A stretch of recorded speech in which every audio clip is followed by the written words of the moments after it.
Hello, all you football loving cosmonauts. As always, I am Cosmic, and today I finally got round to reviewing FIFA 2017, the latest FIFA game from EA Games. So, FIFA 17 is the first game to switch over to the new Frostbite engine. Now, I had thought that possibly with a new engine would come a host of new gameplay mechanics, but I was wrong. And that's not a bad thing. FIFA is an incredibly successful, incredibly good football game, and it's more of the same for the most part, with one major addition, which is of course the Journey game mode. So the Journey is a single player story mode in FIFA whereby you play the role of Alex Hunter, and you take him from a small boy through the youth academy into the Premier League, and you play through his story of going from, rags to riches, so to speak. I feel that this is a game mode that has been a long time coming for FIFA. I've always felt that FIFA lacked a sustainable single player mode. While manager mode is all well and good, and playing season after season on single player is fun enough if you love the game more than anything in the world, but I always felt that it lacked something in the narrative department, and it was always something that I felt could have been utilised better, because what's better than playing through as a footballer going from nothing to something in the footballing world?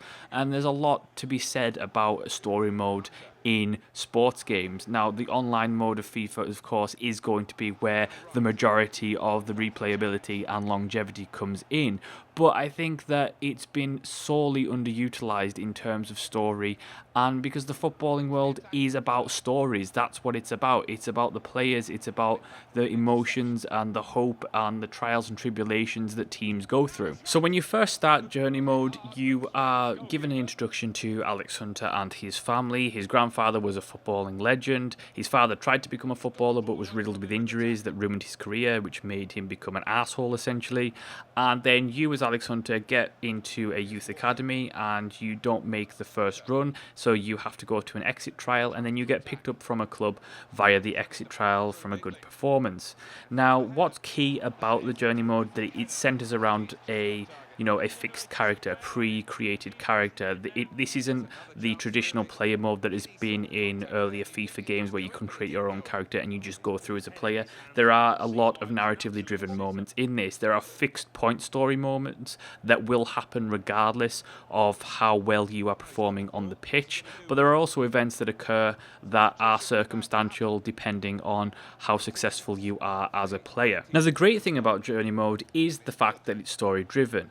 There's a lot to be said. It's not perfect by any stretch of the imagination, and I do have a lot of gripes with the Journey mode, but it's a step in the right direction for the franchise. I enjoyed the cutscenes. I did not enjoy the writing. I thought the writing was terrible. The voice acting was okay at moments, but then you had a significant dissidence where the voice actor didn't really understand what the dramatic emotion should have been. So a lot of the interactions feel odd, awkward, and just outright bad in places, and there's no getting around that. And I'm not sure if it was the writing or if it was the voice acting, or probably a combination of both. It does lie in the middle of there somewhere, but I think the execution of the story wasn't all that great at certain parts. That being said, I think it's definitely a step in the right direction. There's a lot of fun to be had in there. I enjoyed the characters. I enjoyed the overall story that they tried to tell. I thought that it reminisced very much of a footballer's hopes and dreams. I think that I really enjoyed, especially the first half of the story, where Alex, gets signed by a big club but can't quite make the first team, gets sent out on loan. He feels like, oh, this is just going terrible, my career is going to be over. And that whole thing, really resonates with a lot of football players and a lot of fans as they've seen that happen.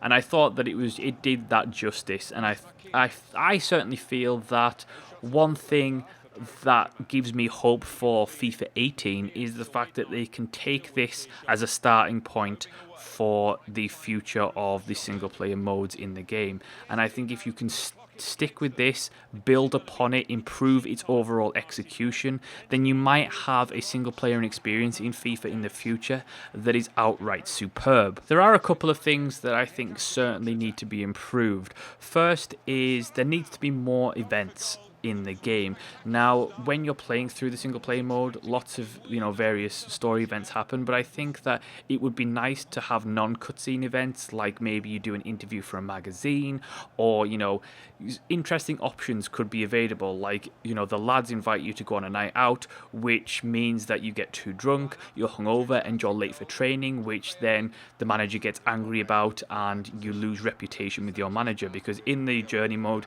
there are reputation factors to consider. So you've got the reputation with your manager. If your manager approves of you, then you also have your fan rating, and the more followers you get in terms of fans, then the more promotional deals will be open to you later on. You also have the fact that in cutscenes in Journey you have a dialogue wheel where you are able to be fiery or cool or balanced, and this will affect your personality and how people react to you. I think for the future what needs to happen is there needs to be more options in terms of story events and things to do outside of the football field, because the football field is pretty solid. The game mechanically, gameplay wise, there's nothing new really from FIFA 16. But I think that, there needs to be, for the story mode, a lot more options. Also, what needs to happen is you need more customization for your main character. I'm not talking about creating your own character. I think that specific focused, protagonists are a good way to go in that regard. But I also think you need more customization. So I need to be able to customize his boots. I need to be able to add accessories. I need to be able to add tattoos. It's just something fun for the player to do. That all being said, I think that Journey is certainly a step in the right direction for the franchise. Now, when it comes to the overall gameplay mechanics of the game, I thought that the Frostbite engine might mean that they would switch it up a little bit, and they haven't really. It is basically the same game as FIFA 16 with a few notable improvements and few minor changes, but nothing really noteworthy.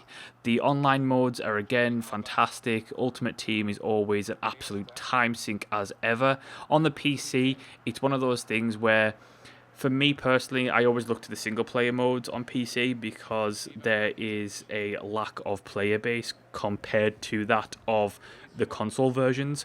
But that being said, and I've never understood that, because I think that it is something that they could cross-play. There's no reason why you couldn't cross-play FIFA.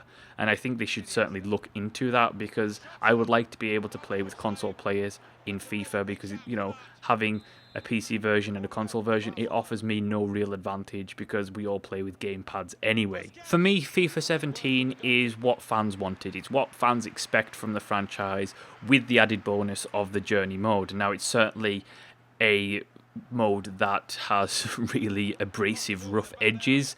It doesn't execute what it wants to very well for the most part, but I think that as a starting point for the future, it is definitely the way to go. I would really like to see an expanded Journey mode in the future, especially in FIFA 18.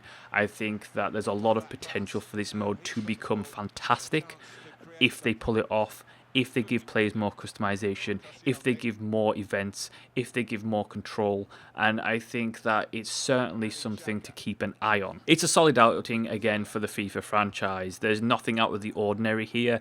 People who played 16 will be able to play 17 with very few noticeable differences. Is it a far superior game to that of 16? No, it isn't, but it's still worth picking up if you're a long-time follower of the franchise, and it's worth giving Journey mode a go just to see what it's like, and just to have something a little bit different in between, playing people in Seasons mode and, of course, trying to get all the good players in Ultimate Team. So that is my review of FIFA 17. Thank you so much for watching and listening. As always, let me know what your thoughts are on the game in the comments section below. Do like, subscribe, and as always, I will see you next time.